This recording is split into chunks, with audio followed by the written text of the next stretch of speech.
Join किया है PTI के सीनियर रहनुमा और एडिशनल सेक्रेटरी जनरल फिरदौस शमीम नकवी ने। फिरदौस साहब, बहुत बहुत शुक्रिया वक्त देने के लिए। फिरदौस साहब, बानी पीटीआई इमरान खान के कहने पर आप लोगों ने अपनी जो सियासी कमेटी है उसको दोबारा तश्कील दिया है जिसमें 23 अरकान है। एक तो ये बताइएगा कि क्या वजह है कि इस कमेटी को दोबारा तश्कील दिया गया है, और दूसरा एक ये एतराज़ भी सामने आ रहा है कि कुछ साबिक पीटीआई के रहनुमा हैं उनको इसमें शामिल नहीं किया गया, जिसमें साबिक सदर आरिफ अलवी साहब हैं, खैबर पख्तूनख्वा के साबिक वज़ीर आला अली अमीन गंडापुर साहब हैं, सेनेटर अली जफ़र, शाहिद खटक, शहरियार आफरीदी, अली मोहम्मद खान साहब, ये सीनियर रहनुमा है पीटीआई के, इनको नहीं शामिल किया गया। क्या वजह है इसकी? बिस्मिल्लाहिर्रहमानिर्रहीम, अल्लाहुम्मा सल्ली अला मुहम्मद व आले मुहम्मद। देखिए, अगर आपने इस पार्टी की इस वक्त तश्कील देखी हो पॉलिटिकल कमेटी की, तो मैं ब्रेक डाउन दे देता हूँ आपको। 4 पार्टी के सीनियर मोस्ट ऑफिस बेरर हैं, chairman, secretary general, additional secretary general, information secretary by position, not by as individuals. उसके बाद 6 टेरिटरीज रिकॉग्नाइज करती है PTI, 4 provinces, 2 special territories, Gilgit Baltistan, AJK. उनके जो पार्टी के हेड हैं 6, वो आ गए, 10 हो गए।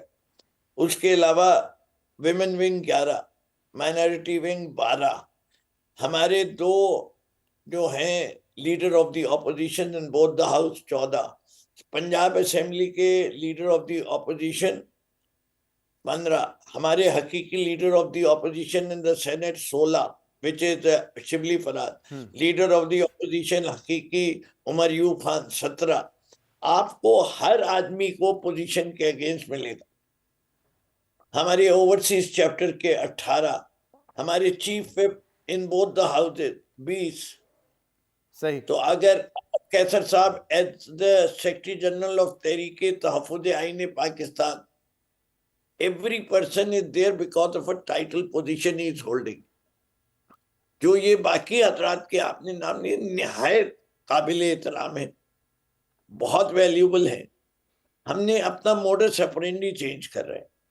We are going to form specialised committees to assist the political committee. The political committee's main task is to make the whole Tehreek Insaf a well lit organized unit। तो इसीलिए ऑफिशियल्स को करके पहले जो थी वो तादाद 46 हो गई थी। सही है। जिसकी वजह से हमारी एजिलिटी। फिरदौस साहब, एक दो नाम, जैसे सेनेट में आपके पार्लिमानी लीडर हैं सेनेटर अली जफर, उनको नहीं शामिल किया गया। फिर अली अमीन गंडापुर साहब साबिक वजीर आला हैं, उनको नहीं शामिल किया गया। अली मोहम्मद खान साहब कह रहे हैं कि मेरा नाम तो इमरान खान ने खुद डलवाया था सियासी कमेटी और कोर कमेटी में, और कुछ मेरे साथी उनका भी डलवाया था, उनको भी निकाल दिया आपने। अच्छा, देखिए, बात सारी मैंने अभी कोशिश की, किसी को निकाला नहीं गया है, किसी को पार्टी से निकाला जा भी नहीं सकता। हमारी पार्टी के कानून के अंदर हमने दरवाजे सबके लिए खोले हुए, निकालने का तो इन लोगों का, जिन लोगों ने से निकाल दिया। जी जी। नहीं, तो देखिए, सियासी कमेटी को छोटा करना मकसूद था। अगर तमाम लोग, जिनको देखिए जितने 46 लोग थे और जितने 84 लोग कोर कमेटी में हैं, उन सबको खान साहब ने नामजद किया हुआ था, लेकिन उससे फंक्शनैलिटी इम्पैक्ट हो रही थी। उस फंक्शनैलिटी को, एजिलिटी को रिस्टोर करवाने की कोशिश कर रहे हैं। दुआ गो है कि अल्लाह मियाँ इसमें कामयाबी दे। ठीक है फिरदौस साहब, इसमें एक और वजह भी बताई थी। एक तो आप वजह बता रहे हैं, कुछ अरसे पहले जब ये पूछा गया था असद कैसर साहब से, उन्होंने कहा कि कुछ सियासी कमेटी में बातें हैं जो बाहर लीक हो जाती हैं। तो क्या ये वजह समझी जाए कि कुछ लोगों को जो माइनस किया गया है, जैसे आप कह रहे हैं कमेटी छोटी करने के लिए किया है, लेकिन क्या ये भी वजह है कि बातें लीक हो रही थी बाहर? शहजाद साहब, मुझे तो एक चीज पता है कि उर्दू की बड़ी मशहूर ज़ल्फ़ुल मिसल है कि दीवारों के भी कान होते, ठीक है, और जब भी एक के बजाय 2 शख्स हो जाते हैं तो पता चल जाता है कि या इसने कही या इसने कही। तीसरा शख्स जहां आता है तो इसकी कोई श्योरिटी नहीं होती कि आप किसको आइडेंटिफाई करेंगे। तो ये तो वजह मैं ना कभी किसी को दूंगा छोटी करने के लिए। आपको अपने जो बातें कर रहे हैं, आपको उसकी सीक्रेसी इंश्योर करने के लिए अगर आप अपने मेंबर्स पे ट्रस्ट नहीं कर सकते तो it is a very sad day. सही।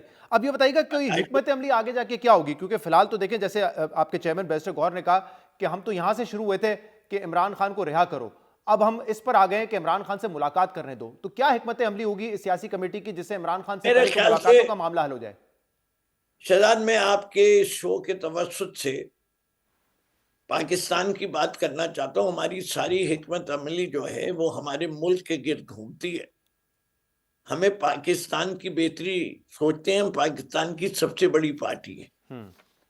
पाकिस्तान के हालात बेहतर करने के लिए पाकिस्तान में सियासी इस्तेहकाम चाहिए, और जब इतनी कॉन्फ्लिक्ट जोर की हो जाए और पोलराइजेशन बढ़ जाए तो unconditionally the parties must sit down on the table and start talking, अगर they are both committed to achieving the same goal and objective सही। Which is the betterment of their country.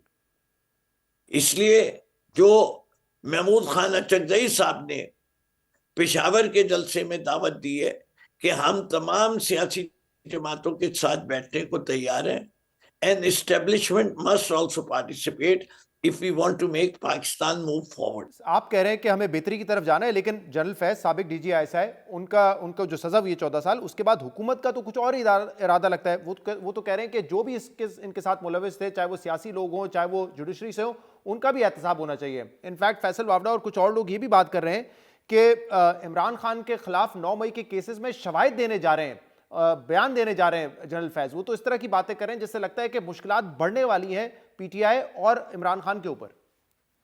देखिए, बड़ी सीधी सीधी वाली बात करता हूं। इशू आज ये नहीं है 9 मई पीटीआई ने की, माफी मांगो। पीटीआई अवाम के पास चली गई, अवाम ने 2/3 अक्सरियत डिक्लेयर कर दी। खुद आपका चैनल रात के 10 बजे की न्यूज बुलेटिन देख लीजिए, उसके रिजल्ट देख लीजिए कि 2/3 पीटीआई को दिला रहा था।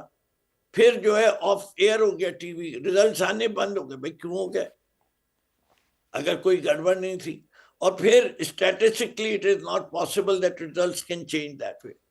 तो वो जितनी बातें करेंगे, आज तक वीडियो नहीं आती, लेकिन कुछ नहीं इलेक्शन, आती, आपको वो नहीं सब। लगता है इलेक्शंस और 9 मई के मामलात को अलग रखना चाहिए? जिसने भी 9 मई किया, आप कहते हैं हमारे मैं नहीं थे, कहता हूं लेकिन अगर मैं पीटीआई के कहता थे या हूं नहीं थे सारे उनको तो मामलात को अलग। नहीं। मैं मैं सिर्फ कहता इसलिए हूं कह रहा हूं कि देखिए ना, आज अगर मोदी साहब ने गुजरात का मैसेकर किया, उसके बाद वो भी कह सकते हैं मैं तो 3 दफा वजीर आजम बन गया, तो फिर छोड़ो उस मैसेकर को, लेकिन हम उसको अलहदा करके देखते हैं ना कि जो वो आपने गुनाह किया उसका जुर्म है।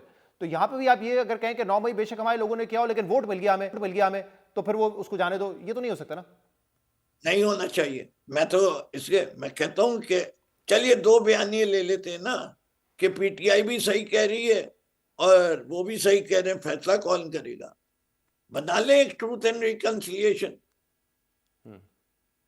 बना दे, हम तैयार हैं।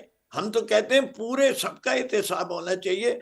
We are the party which introduce accountability as the main focus, the cornerstone of its policies. तो फिलहाल आपको लग रहा है कि हुकूमत की बातों से, खासतौर पे जनरल फैज की सजा के बाद, कि वो बैठने के लिए तैयार होंगे, या आपको लगता है कि, क्योंकि मेरे शो पे कुछ लोगों ने कहा कि you have missed the boat कश्ती निकल चुकी है अब?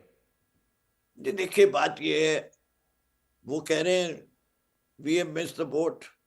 हमें डर ये है कि अगर पाकिस्तान के हालात यूं रहे, और माजी में भी जो तारीख में हमने देखा, जब ऐसे हालात होते हैं, जब आप वोटर को डिसइनफ्रेंचाइज करते हैं, तो उसके नताइज अच्छे नहीं होते। 16 दिसंबर की तारीख आ रही है।